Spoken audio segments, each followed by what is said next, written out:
በክርስቶስ በማመን አዲስ ፍጥረት ሆኑ። እንዴት እንደተመሰረተ ገብቶኛል። አይዲያ ዝም ብለህ አድምጠኝ። ገብቶኛል ሀሳብህ እኮ እነሱን ተቀበልን እኮ መካነ ኢየሱስን ተቀበልን። አሁን መካነ ኢየሱስን ተቀበልን። አንዴ እሺ ልጨርሰልሽ። ተቀበልን። አሁን መካነ ኢየሱስን ተቀበልን። አንዴ እሺ ልጨርሰልሽ። እኮ ሳው አሁን ሉትራንና መካነ ኢየሱስ አሁን መካነ ኢየሱስ ከሉትራን ነው የምትቀደው የሚባል ነገር ስላለ ከዛ አንጻር ነው። ጴንጤ ግን በቃ ጴንጤ እንደ ጴንጤነቱ ጥምቀትም ለድህነት ነው ብሎ አያምንም። ቅዱስ ቁርባንም እውነተኛ የራሱ የጌታ ስጋና ደም ነው ብሎ አያምንም። ስለዚህ አሁን አንተ ባልከኝ መሰረት ይሄ ሁሉ ጴንጤ የማይድን ከሆነ እሱን ያዝ እናደርገውና የጴንጤን ስለዛ በቃ ወደ እናደርገውና አሁን ሉትራንና ኦርቶዶክስ ብቻ ብለን ነው እናወራለን። አሁን ለምን ይጠመቃሉ?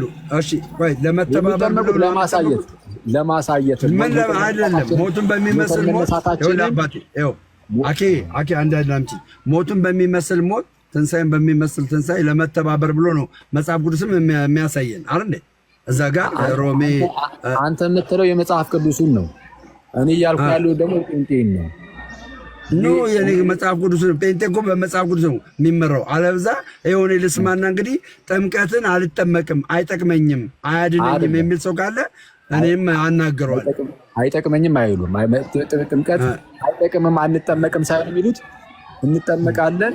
የምንጠመቀው ግን ሞተን መነሳታችንን ለማሳየት በአደባባይ ለማሳየት ለዛ ነው ላሳየት። የዶክተር ተስፋዬ ሮበሊ ላውጣልን መሰለኝ ምናልባት ያየሁት ይመስለኛል ሰምቻለሁ። ግን ማለት ነው አኬ ይኸውልሽ እያወጣሽ አንድ ነገር ልንገርህ። ለምሳሌ ያክል ህፃናቶች ሳያምኑ ነው የሚጠመቁት። ሳያምኑ ነው የሚጠመቁት በወላጆቻቸው እምነት ማለት ነው። የትም አልሄድኩም። በቤተክርስቲያን ከሆነ የወላጆቻቸው እምነት ግን እንደ ቤተክርስቲያን እምነት መሆን አለበት ግዴታ። ሁለት አይነት ቢሆኑስ? አሁን ሚስትየው ጴንጤ አባትየው ኦርቶዶክስ ቢሆንስ? እኩስ ምንድነው ለልጁ ኃላፊነትን የሚወስደው እሱ ይሆናል። ጴንጤዋን እኛ ጋር መታ ማስቀመጥ አትችልም ኦርቶዶክስ። ስለዚህ አሁን በአንተ እምነት ልጅ ይድናል? አንተ ባመንከው ልጅ ይድናል? እሺ ልጅዮ እያመነ ያድጋል ነው የምንለው እኛ። በእኛ ምንድነው ልክ በአይሁዳውያን ዘንድ ለምሳሌ አንድ ሰው ወደ አይሁድ እምነት ለመጨመር ምን ማድረግ አለበት? በአብርሃም በይስሐቅ በያዕቆብ አምላክ መገረዝ አለበት። ከመገረዙ በፊት ግን እስራኤሎች ስማ አምላካችን እግዚአብሔር አንድ እግዚአብሔር ነው የሚለውን ማመን መቀበል አለበት እና እሱን ያምናል፣ በእግዚአብሔር ያምናል፣ ከዛን ይገረዛል። ህፃና ምንድን የአይሁድ ልጅ ከሆነ ግን ገና ከህፃንነቱ ሳያምን በፊት ተገርዞ ይጀምራል። የአይሁድ ልጅ ከሆነ ብቻ የአይሁድ ልጅ ከሆነ ተገርዞ ይጀምርና እስራኤሎች ስማ ካልከው ላይ ተነስቼ ደግሞ ልጠይቃክ ማወቅ ስለምፈልግ ነው በደንብ። ለምሳሌ በክርስቶስ በማመን የዳኑና አዲስ ፍጥረት የሆኑ ሰዎች ተሰብስበው ቢያመልኩ ማንን ሰምተው አምነው? ማንን ሰምተው አምነው? ተመስክሮላቸው። ማን መስክሮላቸው? ማን መሰከረላቸው? ማን አጠመቃቸው? እንዴ ከዝንትና ስልጣን ያላቸው ናቸው የተሾሙ። ማን የሾማቸው? ይኸውልህ ለምሳሌ አንድ ህብረት አለ እንበል። እንደዚህ አሁን እንዳልኩ በክርስቶስ በማመን አዲስ ፍጥረት ሆኑ። እንዴት እንደተመሰረተ ገብቶኛል። አይዲያ ዝም ብለህ አድምጠኝ። ገብቶኛል ሀሳብህ ትንሽ ስማኝና ትይዘዋለህ ሀሳቤን። ለምሳሌ ተሰበሰቡ። ወይኔ በእግዚአብሔር ስም ይቅርታ፣ እኔ ነኝ ያደረኩሽ። የራሴን የዘጋው መስሎኝ ነው። ሂሩ እያወራሽ ከሆነ ሚዩት ሆነሻል። እኔ ነኝ፣ ይቅርታ አድርጊልኝ። ሂሩ እያወራሽ ከሆነ ሚዩቱን አንሺው። ይቅርታ፣ የራሴን ሚዩት ያደረኩ መስሎኝ ያንቺን አደረኩኝ። አይ እያወራሽ ከሆነ ሚዩቱን አንሺው። እሺ ይቅርታ፣ ችግር የለም። እና ያ ህብረት ነው ምልክ ያ ህብረት በመጽሐፍ ቅዱስ የሚያምን በሐዋርያቱና በጌታ ትምህርት ላይ የተመሰረተ ከሆነ አዲስ ፍጥረት ከሆኑ አምነው በጌታ ያ ስብስብ እኮ ቤተክርስቲያን ነው የሚባለው። እና ያ ቤተክርስቲያን አይባልም ወይ ነው ያ ስብስብ? ምክንያቱም ቤተክርስቲያን የምንለው የዳኑ ስብስቦችን ስለሆነ ማለት ነው። እሺ እኩስ ማንን አምነው ማን አሳመናቸው? ማን አጠመቃቸው? እነዛን ሰዎች ሲሰባሰቡ ከዚህ በፊት ስልጣን ያላቸው ማለት በቤተ ክርስቲያን የተሾሙ እስቲ በአንቺ ቤተ እምነት እናድርግና እስቲ ለምሳሌ እኛ ያሉ ፓስተሮቻችን አሉ። ፓስተሩን ራሱን ማን አጠመቀው?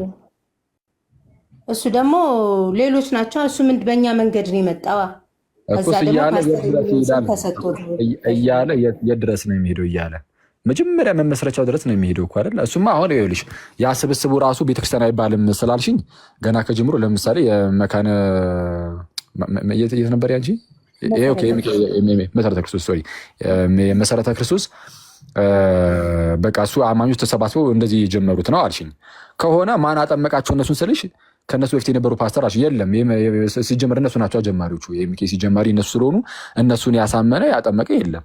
ምክንያቱም ያሳመነ ያጠመቀ የለም ስልሽ በራሱ እናንተ ባላችሁበት ቤት ውስጥ ማለት ነው። እሱ ገና እየተጀመረ ስለሆነ ስለዚህ እነሱ ራሳቸውን ማን አሳመነ ማን አጠመቀ? አሳምኑ ያጠመቃቸው አካል ካለ እነሱም ሊኖሩ የሚገባቸው በዛው ባሳመናቸውና ባጠመቃቸው ትምህርት እንጂ አፈንግጠው ከወጡ ከሱም ተለይተዋል፣ ተቆራርጠዋል። ለራሳቸው አዲስ እናቋቁም ብለው ከወጡ ማለት ነው ከተለዩ ከዛ ጋር በቃ ትምህርቱን ከካዱት ጥምቀታቸውንም ትተውጣል ያስብላል። ስለዛ ምንድነው ወደኋላ ስንሄድ የት ድረስ እንሄዳለን? የትም አንሄድም። በቃ እዛችሁ ላይ ነው የምንቆመው። ስለዛ ዝም ብሎ ብቻ እንደዚህ የሆነ መጽሐፍ ይዘን ራሳችን አንብበን በቃ ትክክል ነው እንደዚህ ምናምን ስላለን አይደለም። የሆኑ ሰዎች ተነስተውም ስለሰበኩልን አይደለም። ባይዚ የሚሰብኩት ራሱ የተላኩ መሆን አለባቸው። ካልተላኩስ እንዴት ይሰብካሉ ይላል መጽሐፍ እኮ አይደለ? ጳውሎስ ምንድነው የጌታን ስም የሚጠራው ሁሉ ይድናል ይልና ባላመኑትስ እንዴት አድርገው ይጠሩታል? ማለት የጌታን ስም ለመጥራት ማመን አለብን ይልና ለማመን ደግሞ ምን ማድረግ አለብን? መስማት አለብን። ማለት ሳንሰማ እንደዚሁ አናምንም። ስለዚህ ባልሰሙትስ እንዴት አድርገው ያምናሉ ይላል። ለመስማት ደግሞ ምን ያስፈልጋል? የሚያሰማ ወይም ሰባኪ ያስፈልጋል። ያለ ሰባኪስ እንዴት ይሰማሉ ይላል። ሰባኪውስ ዝም ብሎ አንድ ሰው ብድግ ብሎ ብቻ በቃ ተገለጠልኝ ብሎ ብቻ ዝም ብሎ ብድግ እያለ እየመጣ ዝም ብሎ ሰባኪ ሆኖ እንትን ማድረግ ይችላል? አይቻልም። ስለዛ ምን መሆን አለባቸው? የተላኩ መሆን አለባቸው። ስለዛ ምን ይላል? ካልተላኩስ እንዴት ይሰብካሉ? ስለዚህ የተላኩት እነማን ናቸው? ሐዋርያት። መጀመሪያ እነሱ ናቸው። ሐዋርያት ከተላኩ በኋላ በሐዋርያት እግር ስር የሚመጡ ናቸው። በቃ አለቀ እየሰበኩ የሚሄዱት እንጂ ሌላ ብድግ ብሎ በእነዚህ እግር ስር ሳይተካ ብድግ ብሎ እኔ ሰባኪ ነኝ ብሎ ቢመጣ ማን ይቀበሏል? እኔ አልቀበሉም። ጌታ ራሱ በዚህ ሊጠይቀኝ አይችልም። ማለት እንዴ ከየት መጣ ተብሎ ብድግ ብሎ ራሱን ሹሞ ይመጣል እንዴ አንድ ሰው? እንዲህ የሚባል ነገር የለም። ስለዚህ በዛው በሐዋርያት እግር ስር እየተተኩ የሚመጡ አባቶች ይኖራሉ፣ መምህራን ይኖራሉ። እነሱ ይሄ በቤተ ክርስቲያን ውስጥ ማለት ነው ባጭሩ። ስለዛ ይህንን ተልእኮ የተቀበለችው ባጭሩ ቤተ ክርስቲያን ናት፣ አንድ ግለሰብም አይደለም፣ ቤተ ክርስቲያን ናት። ስለዛ ቤተ ክርስቲያን ከሐዋርያ ዘመን ጀምሮ እየሰበከች እያጠመቀች ትኖራለች። አለቀ። ስለዛ የምትሰብከው ወይም የምታሳምነው ፕላስ ብላም ደግሞ የምታጠምቀው የምታቆርበው የጌታ ቤተክርስቲያን ናት። ከመጀመሩ ያለችው ከሐዋርያ ጀምሮ ያለችው ይህቺ ቤተክርስቲያን እስቲ የታለች ነው? አሁን እያሳመነች እያጠመቀች እያቆረበች ያለችው ከሐዋርያ ጀምሮ ማለት ነው ያለችው ቤተክርስቲያን የትኛዋ ናት? ጥሩ በቃ እንዳላበዛብህ ይቅርታ እንዳላበዛብህ የመጨረሻ ሁለት ጥያቄ ልጠይቅህ። ግን አሁን ያልኩሽ እንግዲህ ገብቶሻል? ገብቶኛል አይዲያ ማሳመን ማጥመቅ የቤተ ክርስቲያን ተልእኮ ስለሆነ እያሳመነች እያጠመቀች ከሐዋርያ ጀምሮ የነበረች ቤተ ክርስቲያን እስቲ የታለች ነው? የቷ ነች? እንትን ጥያቄ ገብቶኛል። ይሄ ሰንሰለት ያለው በእናንተ ቤተ ክርስቲያን ውስጥ ነው፣ በፕሮቴስታንት ውስጥ የለም ነው አይዲያው አይደል? እኔ አሁን በእኛ ውስጥ አለ በእናንተ ውስጥ የለም ምናምን ብዬ የደመደምኩልሽ ሳይሆን ካለ በእናንተ ያው እንድታሳይ የለም። አክቹዋሊ የመጨረሻ አንድ ጥያቄ ምን መሰለ፣ አሁን የሐዋርያቱ ቅብብሎች ስንል ማለት ነው ስልጣኑ ላይ ነው ፎከስ ማድረግ ያለብን? ትምህርቱ ላይም ጉባኤውን እንደ ጉባኤው ነው አሁን እያነሳ ያሉት። ስልጣኑ ትክክል፣ ይሄ ስልጣነ ክህነቱ ፕሪስትሁድ በቃ ከጥንትም ጀምሮ አለ። ይህ ትምህርቱ በጣም ግልጽ ነው። የሚስጥረ ክህነት በመጽሐፍ ደረጃ ሳይቀር ርዕስ ሰጥተው ሳይቀር ጽፈዋል እነ ቅዱስ ዮሐንስ አፈወርቅም። ግን እኔ እያልኩሽ ያሉት ግን እኔ አሁን ሞር ፎከስ ያደረኩት ጉባኤውን እንድታዩ ነው። በደንብ ጉባኤው ላይ ነው። ጉባኤ ህብረት ትምህርቱ አይበልጥም ወይ ከጉባኤው? ዋናው ትምህርቱ አይደለም ወይ? በሐዋርያቱ ትምህርትና በጌታ ትምህርት ላይ እኔ የራሴን ጥያቄ ነው የምጠይቀው። ጥያቄ ከሆነ ከጉባኤና ከትምህርቱ የቱ ይበልጣል አይባልም። በቃ አለቀው። ትምህርቱ በጉባኤ ውስጥ ያለ ነው። ጉባኤው ደግሞ የኢየሱስ ስጋ ነው። ጉባኤው ውስጥ ኢየሱስም አለ ራስ ነው። ስለዛ ከጉባኤው ምንድነው ትምህርቱ ይበልጣል ከትምህርቱ ጉባኤው ይበልጣል ምናምን የሚባል ነገር የለም። በቃ ይህ ሲጀመር ይለያያል። የሚነጻጸሩ ነገሮችም አይደሉም። ትምህርቱ ትምህርት ነው፣ ጉባኤው ግን ጉባኤ ነው። ስለዚህ ትምህርቱ በጉባኤ ውስጥ ያለ የእግዚአብሔር ቃል ነው። ጉባኤው ደግሞ የኢየሱስ ስጋ ነው ወይም የኢየሱስ አካሉ ነው። ኢየሱስ ደግሞ ራስ ነው እዛ ውስጥ እና እንደዛ ነው። አውግስትን ቤተክርስቲያንን በጣም ከአንድ ታላቅ ነገር ጋር ያነጻጽራል። ታላቅ ነገሩ ምን እንደሆነ ለጊዜው ይቆይና ከታላቅ ነገር ጋር አነጻጽሮ አይ ያንን ታላቅ ነገር ሌላ የሚበልጠው ነገርም የለም ሌላ ማለት ነው ከእግዚአብሔር ውጪ እና አይ ቤተክርስቲያን ትበልጣለች። ምክንያቱም ኢየሱስም ስጋ ማን ኢየሱስ እዛው ቤተክርስቲያን ውስጥ ራስ ነው። ኢየሱስ ራስ የሆነበት ነገር ስለሆነ ኢየሱስም ይመለከታል ጉዳይ። ስለዚህ ኢየሱስን የሚመለከትም ጉዳይም ስላለው ይሄ ቤተክርስቲያን ትበልጣለች ብሎ ያስቀምጣል ያነጻጽርና እና ቤተክርስቲያን እንዴ ታላቅ ናት። ክርስቶስ ራስ የሆነላት ናት። ለቤተክርስቲያን ሰጠው ተብሎ ስለተሰጠ ክርስቶስም ማለት ነው። ክርስቶስ ለቤተክርስቲያን ተሰጥቷል ራስ ይሆን ዘንድ። ስለዚህ ቤተክርስቲያን እንዲህ ነች እና የእግዚአብሔር ቃል ደግሞ ታላቅ ነው። ኦፍ ኮርስ የእግዚአብሔር ቃል ነው ይታወቃል። ስለ እግዚአብሔር ቃል ሁላችንም የምንስማማበት ነገር ይኖራል እና አይነጻጸሩም ነው። የሆነ ሴም ካታጎሪ ላይ ያሉ አይደሉም። የእግዚአብሔር ቃልና ወይም ትምህርትና ምንድን ቤተክርስቲያን ትምህርቱ ነው ህይወት የሚሰጠው ብዬ እኮ ነው እኔ። እሺ አዎ ህይወት የሚሰጠው ትምህርት ያለው ደግሞ በአካሉ በቤተክርስቲያን ውስጥ ነው። ለምሳሌ ያለ ጥምቀት አይዳንም ማለት ድህነት በጥምቀት ነው። የሚያጠምቅሽ ግን መጽሐፉ አይደለም። መጽሐፍ ቅዱስ ያጠምቃል እንዴ? አያጠምቅም። ቤተክርስቲያን ናት ድህነቱን የምትቀበዩ ከየት እንደሆነ ኢቭን ራሱን አስተምህሮን ህይወት የሚገኝበትን አስተምህሮን የምትቀበዩ ከቤተክርስቲያን ውስጥ ነው። ጌታችን ኢየሱስ ሲመጣ የሚወስደውም ቤተክርስቲያን ነው። መንግስቱ ናት። ባይብል ቃሉ ማግኘት አልችልም እንዴ? ባይብልን ብቻ ከቤተክርስቲያን ሳይሆን አሁን አንድ ሰው መጽሐፍ ቅዱስን ዝም ብሎ ቢያነብ መዳን አይችልም እንዴ? ግዴታ በቤተክርስቲያን ነው እንደሚዳን? ግዴታ በቤተክርስቲያን ነው። ከቤተክርስቲያን ውጭ መዳን አይቻልም። ያለ ቤተክርስቲያን እንዴት ያጠምቅሻል እንዴ መጽሐፍ ቅዱስ? ኦኬ ያው እኛ በጥምቀት እንትን ስለምንል ነው። ግን አንድ ሰው መጽሐፍ ቅዱስን ብቻ አምኖ አይደለም እንዴ? አይ እንደዛ የሚባል ትምህርት የለም። መጽሐፍ ቅዱስ ላይ እንደዚህ አይነት ነገር አግኝተሻል ወይስ እንደዚሁ በራስሽ ነው? መጽሐፍ ቅዱስ መጽሐፍ ቅዱስ የሚነበበው በመጀመሪያ ደረጃ በቤተ ክርስቲያን ነው። መጽሐፍ ቅዱስ የቤተ ክርስቲያን ነው። ለቤተ ክርስቲያን ነው የተሰጠው። ዝም ብሎ ራንደም የትኛውም ሰው ዝም ብሎ ለየትኛውም ሰው እንዲሰጥተናል። የሆነ ሰው መጽሐፍ ቅዱስን እያነበበ ይዳን ተብሎ ዝም ብሎ የተበተነ እኮ አይደለም። መጽሐፍ ቅዱስ ሲጻፍ የተጻፈው የተጠመቀው መጽሐፍ አንብቦ አይደለ እንደሄዳ ነው። ምን አልሽ? ግን ተጠመቀ። አዎ ቶ አይሄድም አልተበቶ ኢትዮጵያ ጃንደረባ ነበረ። እስኪ ተጠምቋልም። ፊልጶስም ደግሞ ሄዶ ተተልኮ አስተምሩታል እና እሱ እንደውም በጣም ነው የሚያስገርመው። አያስኬደኝም ማለት እንደውም ጥሩ ነው። ምን አለ እንደውም ሄዶ ፊልጶስ አገኘውና የምታነበውን ታስተውሏለህ ሲለው ኧረ የሚያስረዳኝ ሳይኖር እንዴት አስተውሏለሁ ብሎ እንደውም እሱ በጣም ልቡም ትሁት ነው፣ ጥሩ ሰው ነው። መንፈስ ቅዱስ ባወቀ ፊልጶስም ወደዛ ልኮት ፊልጶስ ወንጌልን አስተማረው፣ ሰበከው። ፊልጶስ የክርስቲያን ሰው ነው።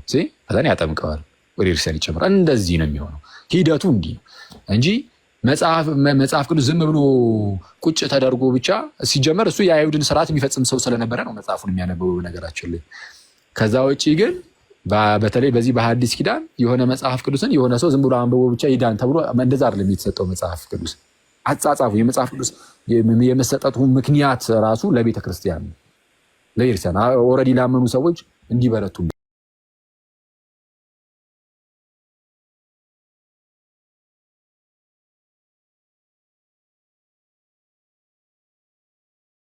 ይሄ ኖርማል አይደለም ማለት ነው። ራኪ የመጨረሻን ሁለት ነበር ያልኩ። የመጨረሻ አሁን በሐዋርያ ቅብብሎች ውስጥ ማለት የኦርቶዶክስ እምነት ያው በሐዋርያ ቅብብሎች ውስጥ ያለ ነው ያው የምትሉት እናንተ ስታስተምሩና አንድ ሰው ልክ በዛ በሐዋርያ ቅብብሎች ትምህርት ውስጥ መጣ እንበል። መጣና ግን ወደ ፕሮቴስታንት እምነት መጣ። ወደ ፕሮቴስታንት እምነት ሲመጣ አሁን በቃ ወጣ ማለት ነው። አይድንም ያ ሰው። ምክንያቱም ከዛ ሰንሰለት የወጣ ሰው አይድንም አይደል? በእናንተ ትምህርቱን ክዶ ከወጣ ሐዋርያዊ የሆነ አስተምህሮን ክዶ ከወጣ በቃ እንግዲህ አሁን ትምህርቱን አልካደም እኮ ታዲያ ካልካደ ታዲያ ከኦርቶዶክስ እንዴት ይወጣል? ታዲያ በምንድን ነው ታዲያ የወጣው? በትምህርት ካልሆነ ዝም ብሎ ይወጣል እንዴ? በትምህርት ሳይክድ። እሺ በዛ ሰንሰለት ውስጥ ሄደ ብቻ ነው የሚድነው አይደል? ጉባኤው ግዴታ ነው። ጉባኤው ከሐዋርያት ጀምሮ በሆነ መንገድ ሆኖ ግዴታ እዚህ መድረስ አለበት። በሆነ በኢየሱስ ክርስቶስ ያመን አይድንም እንዴ? እዛ ሰንሰለት ውስጥ ካልገባ በኢየሱስ ክርስቶስ ያመነ ሰው ይድናል። ግን የት ከሆነ ቤተክርስቲያን ውስጥ ያለ ቤተክርስቲያን ሲጀመር ሰው እንዴት አምኖ ይጠመቃል? እንዴት ያምናል? የሚያምኑ እኮ ቤተክርስቲያን እኮ ነው። ይሄ ተልእኮ የተሰጣት እኮ ለቤተክርስቲያን ነው። ተልእኳን የምትፈጽመው የምታሳምነው ቤተክርስቲያን ናት። በቤተክርስቲያን ካልሆነ በማን አምነሽ ልድኝ ነው? በሌላ አካል ውጭ በሆነ አካል አምነሽ ልድኝ ነው? ለምሳሌ በሆን ልጅ በኢየሱስ አምነን ኧረ በክርስቶስ በማን ማለት ነው እኮ እንዲያሳምኑ የተላኩ አሉ። ወንጌልን ሰብኮ እንዲያሳምኑ ማለት ነው እኮ። የማንን ወንጌል ማለት ማን የሰበከውን ሰምተሽ? ካልተላኩስ እንዴት ይሰብካሉ ይላል። የኦንሊ ጂሰሶችን ስብከት ሰምተሽ ነው? የጴንጤዎችን ስብከት ሰምተሽ ነው? የሉትራኖችን ስብከት ሰምተሽ ነው? የትኛውን ስብከት ሰምተሽ? የካቶሊኩን ምናምን እያሉ ደግሞ ሊቀጥል ይችላል። ስለዛ ምንድን ነው ዝም ብሎ አንድ ሰው ቤተክርስቲያንን ትቶ ምናምን ከክርስቲያን ሙሉ ውጭ ሆኖ በቃ እኔ በኢየሱስ አምናለሁ ስላለ ብቻ ይድናል ማለት አይደለም። እንደዚህ አይነት ነገር የለም። እንደዚህ ነው የሚለው እንደውም መጽሐፍ ሲናገር በሐዋርያት ሥራ ምዕራፍ 2 ቁጥር 47 ላይ ጌታም ዕለት ዕለት የሚድኑትን በእነርሱ ላይ ይጨምር ነበር ነው የሚለው። በሐዋርያቱ ጉባኤ ላይ ማለት ነው። በጉባኤው ላይ ይጨምራል። የሚድኑት ሁሉ የሚጨምሩት በዛ ላይ ነው። ልክ በኖህ ሰዓት እንደነበረው መርከብ ያለ ነው። በኖህ ሰዓት አንድ መርከብ ነው ያለው። አንድ መርከብ አለ። የሚድኑት ሁሉ ከጥፋት የሚያመጡት ሁሉ ወደ መርከቡ ነው የተጨመሩት። ስለዚህ በመርከብ ውስጥ ሕይወት አለ። ከመርከብ ውጭ ግን ምን አለ? ሞት። ከመርከብ ውጭ ያለው ጥፋት ነው፣ ሞት ነው ያለው። ስለዚህ የሚድኑት ሁሉ ከዛ ጥፋት የሚድኑት ሁሉ ወደ ተጨመሩ ወደ መርከቢቱ። ኖህ ማለት ከዚህ በፊት እንዳልኳችሁ የሚያሳርፍ ማለት አይደለ? አባቱ ላሜ ይሄ ያሳርፈኝ ዘንድ አለው ሲል ላሜ አለው ይላል። ይቅርታ ኖህ አለው ይላል። እና እውነተኛው የሚያሳርፈው አሳራፊያችን ግን ጌታችንና መድኃኒታችን ኢየሱስ ነበረ ነው። ስለዚህ እውነተኛው ኖሃችን ኢየሱስ ነውና እርሱ እውነተኛው ኖሃችን መጣና ልክ ጌታም እንደተናገረው ማለት ነው እናንተ ሸክማችሁ የከበደ ሁሉ ወደ እኔ ኑ እኔም አሳርፋችኋለሁ አለ አይደለ? እኔም አሳርፋችኋለሁ። ስለዚህ እውነተኛው አሳራፊ እውነተኛው ነው ጌታችን ኢየሱስ ደግሞ እውነተኛይቱን መርከብ ደግሞ ሰራለው ያለው ቤተክርስቲያን ነው። ሌላ ምንድን ነው? ሌላ ምንም አይደለም። ቤተክርስቲያኔን እሰራለሁ አለ። እውነተኛይቱ መርከብ ይችላል። ያኔ በኖህ ሰዓት የሚድኑት ሁሉ ወደ መርከቢቷ ውስጥ እንደተጨመሩ አሁን ደግሞ በሐዲስ ኪዳን የሚድኑት ሁሉ ወደዚህ ጉባኤ ወደዚህ ቤተክርስቲያን ይጨመራሉ። ቅድም እንዳነበብኩልሽ ማለት ነው እንዳልኩልሽ ጌታም ዕለት ዕለት የሚድኑትን በእነርሱ ላይ ይጨምር ነበረ ነው የተባለው። በእነርሱ ላይ በቤተክርስቲያን ላይ። ስለዛ በኖህ መርከብ ውስጥ ሕይወት አለ። ከኖህ መርከብ ውጭ ጥፋት። አሁንም በጌታችን በክርስቶስ ኢየሱስ ቤተክርስቲያን ውስጥ ሕይወት አለ። ከጌታ ቤተክርስቲያን ውጭ ግን ሞት፣ ጥፋት ነው ያለው። ስለዛ ሰዎች በጣም መጠንቀቅ አለባቸው። የጌታን ቤተክርስቲያን ለይተው ማወቅ አለባቸው። እስቲ የትኛዋ ናት የኢየሱስ ቤተክርስቲያን ብለው መፈለግ አለባቸው። ለምን ከተባለ የኢየሱስ ቤተክርስቲያን ናቸው እየተባሉ በጣም ብዙ ሴክቶች አሉ። ኦንሊ ጂሰስ ለምሳሌ የኢየሱስ ቤተክርስቲያን ሙሽራይቱ ይህች ናት ብለው ደምደሞ ቁጭ ብለዋል። ግን ስላሴን ክደዋል። እና አንድ ሰው የኢየሱስ ቤተክርስቲያን ውስጥ ነኝ ያሉት ስላለ ብቻ አይሆናል ማለት አይደለም። መመዘኛ አለ።